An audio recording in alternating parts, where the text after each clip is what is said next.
Oi, galerinha, boa tarde. Estamos aqui, né, para fazer a devolutiva da nossa atividade do dia 17, da última quinta-feira, né? E eu sou a professora Lindete, português, redação, né? E hoje a gente, além de fazer essa devolutiva, a gente vai analisar, né, algumas informações sobre esse nosso texto tão fantástico aí, o segundo doutor, A Cidade Sem Nome. Né? Então, de onde foi que esse texto veio? Tá? E também vamos já introduzir o nosso quarto, a nossa terceira unidade, né? Entrando para o terceiro bimestre aí do nosso ano letivo em que nós estamos estudando dessa forma remota, né? Que nós estamos agora nesse contexto de modalidade de estudo, onde vocês estão em casa e nós estamos aqui na nossa casa e juntos, pertinhos, através, né, dessa tecnologia, né? Então, a primeira reflexão para a tarde, para a semana, para a vida não tem controle remoto, você tem que levantar e mudar.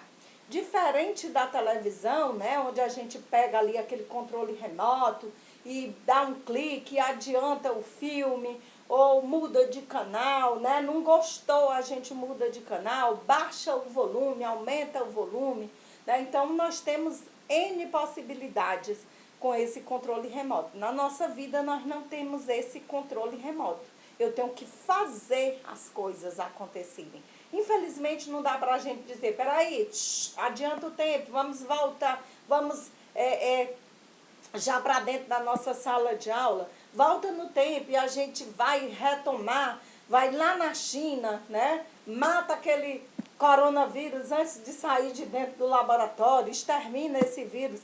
Não é bem assim. Infelizmente, na vida, não é como na ficção, né? Onde a gente sabe que tem filmes que retornam ao passado, que adianta a rota da vida indo ao futuro, né? Mas na nossa vida, o controle remoto é a minha vontade, é o meu querer, são as minhas ações, as minhas decisões. Então, decida o melhor por você hoje, para que você, de fato, possa, né, ter o domínio dessa vida nas suas mãos, o controle dessa vida nas suas mãos, tá? E aí, vamos aqui contextualizar o nosso fragmento de texto que era A Cidade Sem Nome, o segundo doutor, né? A Cidade Sem Nome. E foi escrita aí pelo autor Michael Scott, né? Então, são 12 livros, 12 histórias, né? E essas 12 histórias celebraram aí os 50 anos, né, da série londrina, né, inglesa, né, onde ainda hoje em Londres, na Inglaterra, né, eles têm essa série, tá, Dr. Who, como sendo uma série educativa mesmo, porque traz para as crianças entretenimento, diversão e traz cultura também, tá certo? Então, 12 renomados autores se reuniram, né, e fizeram 12 livros pequenos mesmo para o público infanto-juvenil. Você percebe que esse livro que a gente leu, esse nosso texto foi retirado apenas de 46 páginas, né? E que ele também tem no formato de e-book, né? O de audiobook, né? Onde você não lê, você o escuta somente, tá certo? Então, esse livro especificamente foi o segundo livro escrito para produzir, né, essa grande homenagem aos 50 anos, tá certo? Perceba que aqui foi a edição de 2014, ok? E aí, o que vai acontecer, né? Jamine, o ajudante lá do doutor, né, traz para o segundo doutor um misterioso livro, entrega um misterioso livro que daí saiu toda aquela viagem que a gente leu, né? Pouco sabe sobre o perigo contido naquelas páginas. O livro transporta a TARDIS, que é a nave espacial em formato das cabines, né, que tem em Londres, ainda é como se fosse pontos turísticos. E em Londres não tirar uma foto, né, na cabinezinha vermelha de telefone, como se a gente vivesse no passado, né? Então a Tardes é essa homenagem já de 50 anos atrás, mas que ainda hoje está muito presente, para uma terrível cidade de vidro de um mundo distante, onde os arcontes pretendem, né, os arcontes seria quem? Os habitantes desse planeta de vidro. Pretendem se vingar do Senhor do Tempo por causa de um antigo rancor. Então, só lendo o livro mesmo para a gente saber o que, né, que história tão fantástica foi essa aqui, mas isso aqui já dá um gancho para nós escrevermos a final da nossa história lá na oitava questão, ok? Aqui está o texto que nós pedimos para você ler na quinta-feira. E nós faremos a leitura junto, porque lendo 2 vezes se interpreta melhor, tem melhor dicção, melhor fluidez nessa leitura.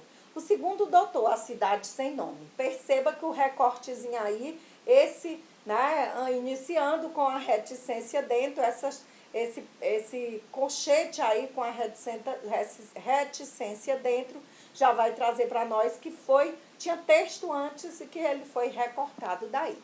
Parece que estamos viajando há dias, resmungou Jami. 8 horas na contagem de tempo humana, respondeu o doutor sem desviar o olhar de um pequeno globo que parecia uma lâmpada aumentada, enquanto cuidadosamente enrolava 2 fios, um dourado e outro prateado, em sua base. Achei que a Tardes pudesse se locomover instantaneamente para qualquer lugar do tempo ou espaço. Ela pode e normalmente consegue. Então, por que está demorando tanto? Em todo o nosso tempo juntos, nunca viajamos para tão longe. O globo brilhou, apagou e acendeu. Ah, funcionou!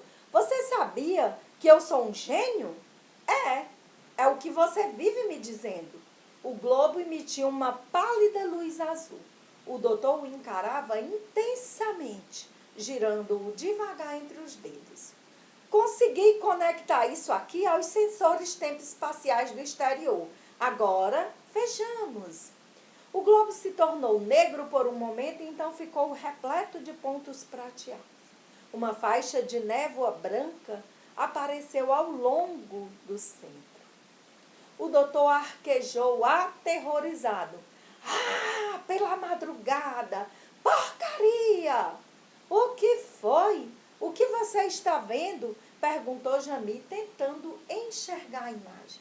Isto está aqui. O doutor apontou para o globo. Jami observou dando de ombros. Os pontos são estrelas, explicou o doutor exasperado. E a linha branca cortando ao meio, completou Jami. Mas prontamente ele percebeu a resposta da sua pergunta. É a Via Láctea. Sim, ela parece bem distante. Parece porque está. Enquanto falavam, a nuvem alongada da distante Via Láctea se esmaecia até desaparecer na escuridão do espaço. Então, uma a uma, as estrelas foram se apagando, até que nada restou além da completa escuridão. Parou de funcionar? Perguntou Jami. Não, respondeu o doutor em um tom sombrio. Ainda está funcionando. Mas o que aconteceu com as estrelas? Elas se foram.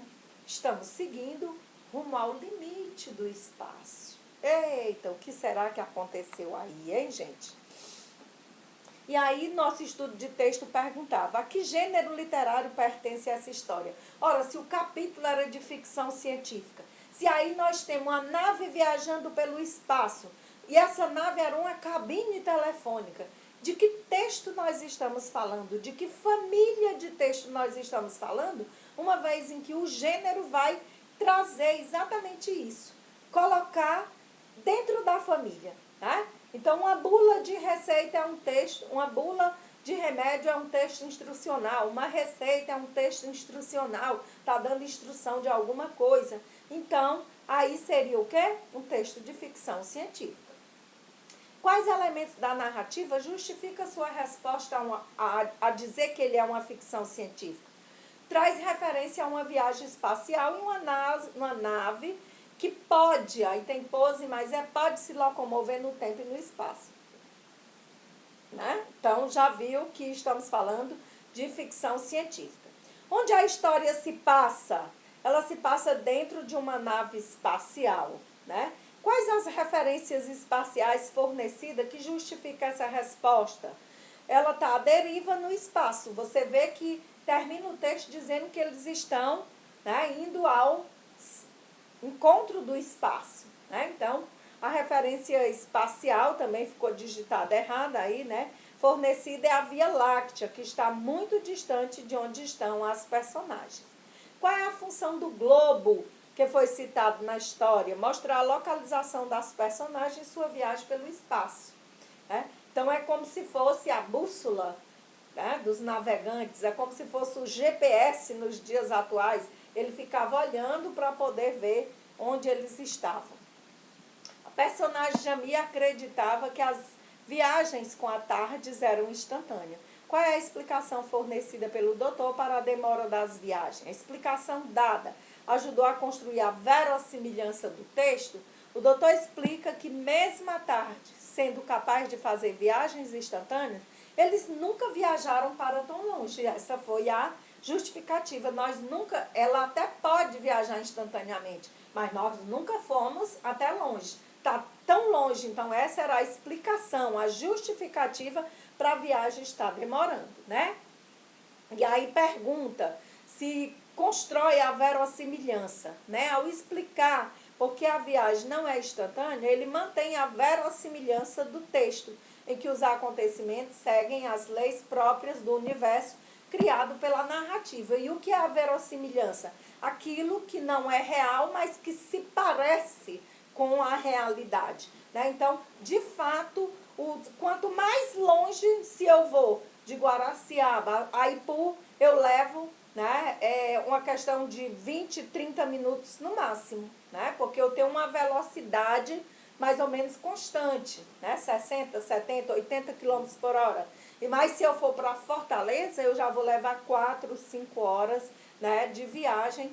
Por quê? Porque a distância é maior. Então, aqui na narrativa, ele cria essa verossimilhança e ainda coloca também a verossimilhança, porque, de fato, a Via Láctea existe. Né? Então, a gente já consegue, né, pelo que a gente já viu na internet, nas revistas, em televisão, nos próprios livros, né, de geografia, a gente já consegue fazer esse parâmetro, tá certo? Aí, quais elementos nesse trecho têm apoio em pesquisa científica? Quais são meros produtos imaginários? Então, as viagens espaciais e a descrição da Via Láctea se baseiam em conceito científico. A NASA está aí mandando estudos, né, o tempo inteiro. A agência espacial mais famosa, que é a dos Estados Unidos, né? E aí, o que acontece? Acontece que isso é ciência pura, isso é comprovado. Desde 1960, na década de 60, quando Yuri Gagarin consegue pisar na Lua e já mandar as imagens de lá para cá, então a gente já percebe que isso é uma realidade. Né? E aí o que é imaginário, o que é ficção, o que é criação da cabeça dos autores, né? A viagem no tempo, o globo, a capacidade de uma nave chegar tão longe, isso sim são criações dos autores, tá certo? Ai, professora, mas a gente já vê o homem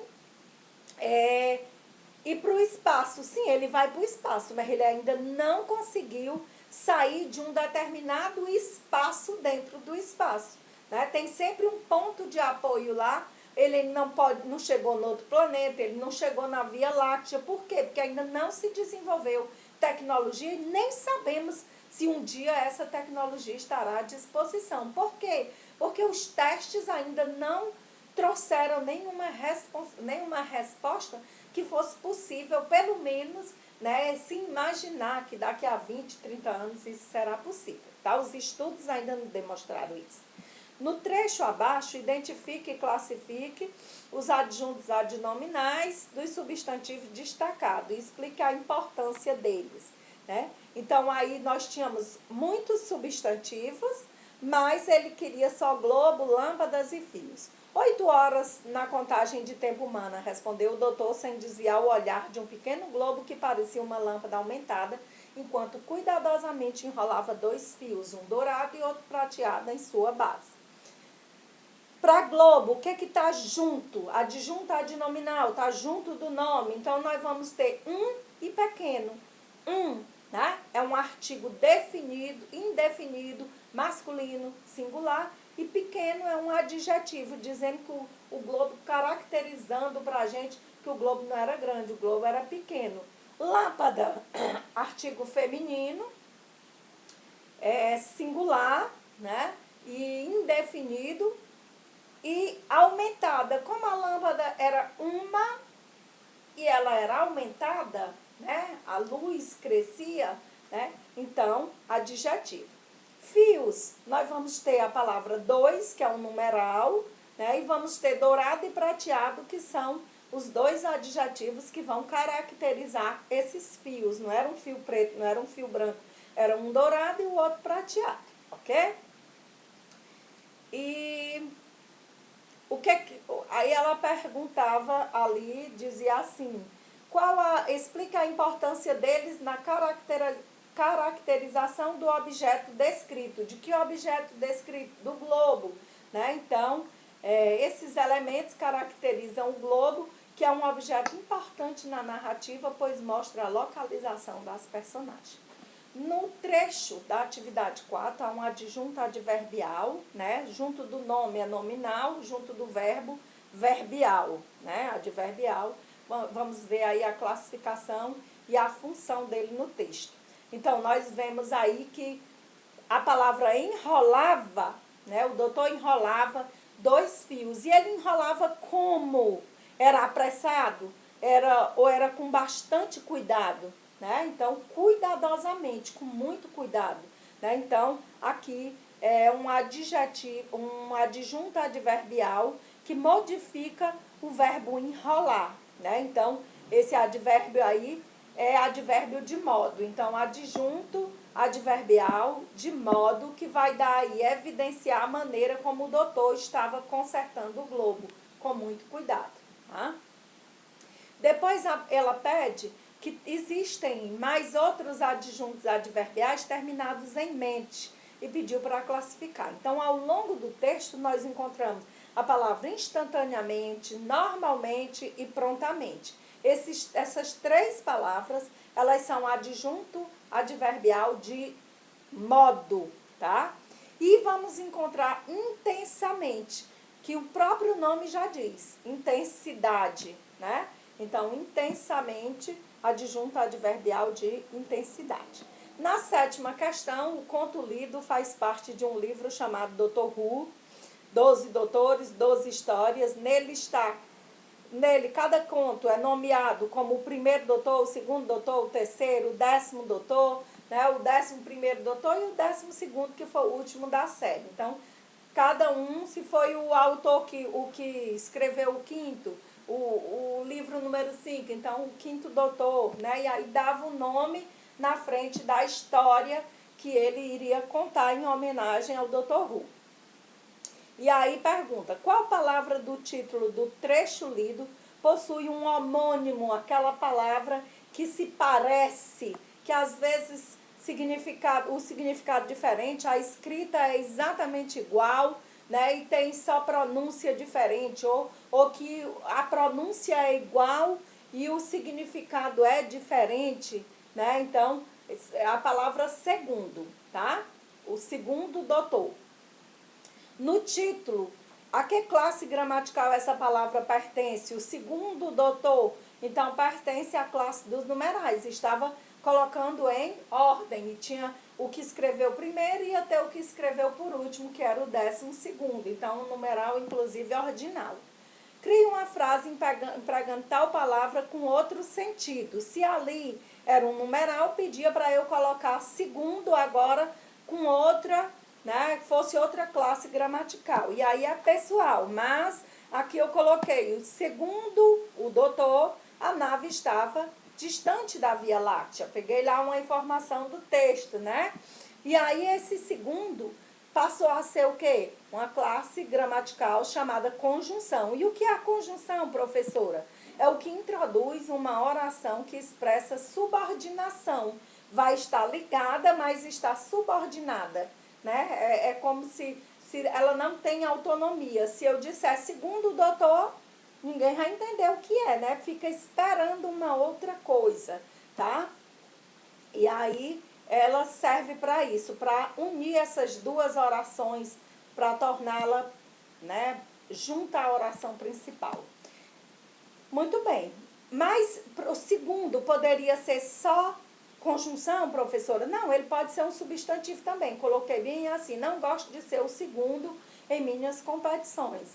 Ele não gosta de ser o quê? Se ele não gosta de ser o segundo, ele gosta de ser o primeiro. Então, perceba que aí tem aqui o artigo o, então aqui é um substantivo, né? Poderia ser um advérbio, de modo a ocupar o segundo lugar. De que lugar nós estamos falando aqui? Do segundo, né? Então, advérbio de lugar, né? O ator se achou o segundo Brad Pitt. Quem era o primeiro? Era o Brad Pitt. Então, o segundo vai ser o quê? Um adjetivo. Por quê? Porque vai dar uma qualidade inferior ou menos importante ao secundário ali, né? Ao principal, que era o Brad Pitt. Então, isso é a sintaxe, isso é a semântica, onde eu estudo, né? A palavra, não só ela solta, que ela, às vezes a gente fica só com aquela palavra que nós aprendemos. Segundo eu aprendi que é um numeral. E aí, dentro do contexto da sintaxe, eu tenho que analisar esta frase toda. Um dia a Rebeca Cristine perguntou, professora, eu não consigo compreender o que é essa sintaxe. É isso, Rebeca, né? É a gente pegar a palavra e percebê-la dentro de um contexto e aí sim trazer para uma classe gramatical e não simplesmente decorar as classes gramaticais. Aqui na oitava questão, somente a Ana Letícia, do oitavo ano A, me mandou uma mensagem e disse, professora, eu tenho que produzir um novo texto, você teria que produzir uma final. É como se eu tivesse dado, a gente deu ali parte do texto e diz assim, termine o texto. Aqui você vai ser coautora, né, do texto, porque você vai dar um final. Então, pelo menos 1 ou 2 parágrafos, né, dizendo o que aconteceu ali. Eles não conseguiram chegar na Via Láctea. E eles conseguiram chegar aonde? O que eles fizeram? O que tornou a viagem especial? Né? Conseguiram encontrar algum planeta onde eles pousaram em segurança? Retornaram para a Terra? Né? Então, você faria esse final aí, feliz ou não, tá? Aí ia depender de você, do autor, da autora.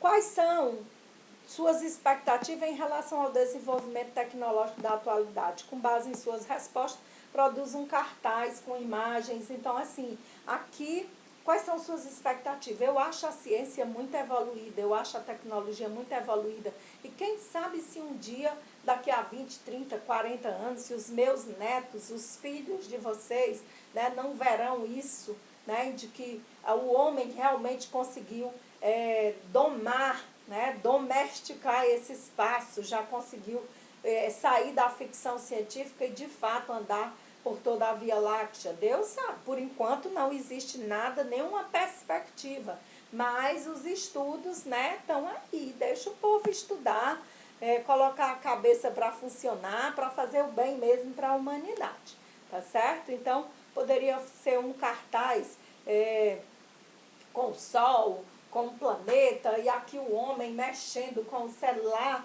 né, e já conseguindo conectar via, hoje a gente sabe que o celular já, de longe a gente já consegue ligar micro-ondas em casa, então sabe-se lá se no futuro isso não vai acontecer, um futuro ainda bem distante, né, do homem de fato poder manipular tudo aqui da Terra, né? e que seja para o bem. Tomara que seja sempre para o bem o que a ciência e a tecnologia juntas podem desenvolver. Né? Então, aqui eu trago, encerrando o comentário do nosso texto para poder adentrar na nova unidade, né? Não perca tempo mentalizando o tamanho da escada. Suba o primeiro degrau e saberá que é capaz. Então, aí, M.L. Pontes diz isso para nós, porque se a gente olhar o tanto de batente que falta aí para subir, a gente diz, eu não vou mais não, dou meia volta e desisto, né? Então, esse nosso período, ele pode estar passando devagar, a gente está com dificuldades, mas não olhemos apenas para quantos degraus, 4 meses nós ainda temos de aula. Vamos olhar um dia de cada vez, né? Estudar um dia de cada vez. E aí, cada dia a gente vai subindo um batente desse e no final do ano, no final da vida, a gente vê que tudo valeu a pena, ok? Controle remoto é na sua mão. E os passos também tem que ser o seu. Então, se levante e vamos lá marchar rumo ao conhecimento, rumo à cultura, rumo ao sucesso, porque quem reúne tudo isso, né, com certeza tem sucesso.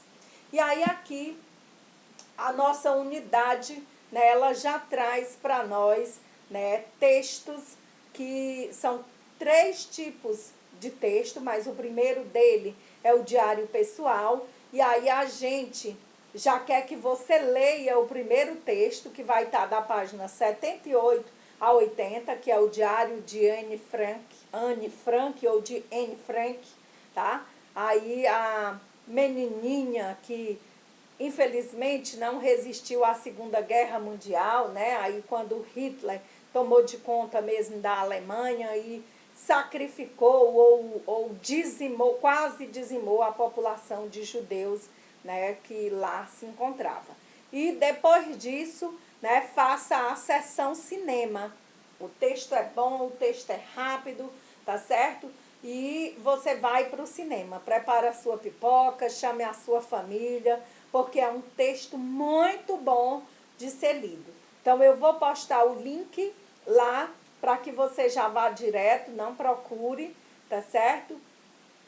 E assista esse filme que é lindo, é um filme maravilhoso, ok? Então, vamos juntos aí ver o que Anne Frank, né, e sua família vivenciou e ela registrou no seu diário, que é isso, né, o que pôde mostrar para a humanidade, uma das provas, né, que a humanidade ainda hoje toma ciência de que as atrocidades cometidas, né, durante esse período em que Hitler queria mandar no mundo inteiro, né?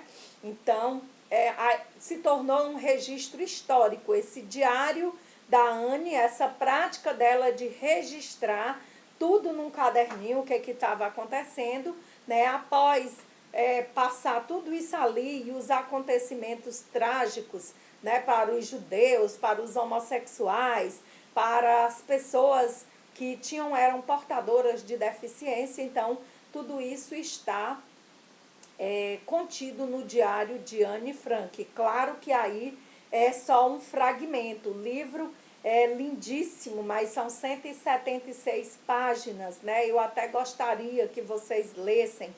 Eu vou depois, né, ao longo do capítulo, eu vou colocar, porque eu sei que tem muito aluno que gosta, então eu vou colocar um que eu consegui, que é história em quadrinhos, né? Também são muitas páginas, mas como é em quadrinho, ele é maravilhoso, uma leitura rápida. Eu li em 2 dias, né? São 160 páginas, mas eu consegui ler em 2 dias. Por quê? Porque é história em quadrinho, então muito desenho, a gente pega aquela percepção, lê ali os balõezinhos, tá certo? Então, chama a família, vai assistir aí o Diário de Anne Frank, tá? E depois que você fizer a leitura do livro e fizer assistir ao filme, aí você vai fazer uma comparação do que você pegou, do fragmento do livro que você leu e do livro inteiro, tá? E coloca no teu caderno. Isso, a nossa aula de português foi a correção da atividade, nossa aula de redação a sessão cinema. Né? Boa tarde. O filme tem menos de 2 horas, então é tempo suficiente para você fazer e ainda não perder a sua próxima aula, que é de história, tá certo? Tenha uma boa semana. Na quinta-feira a gente se encontra.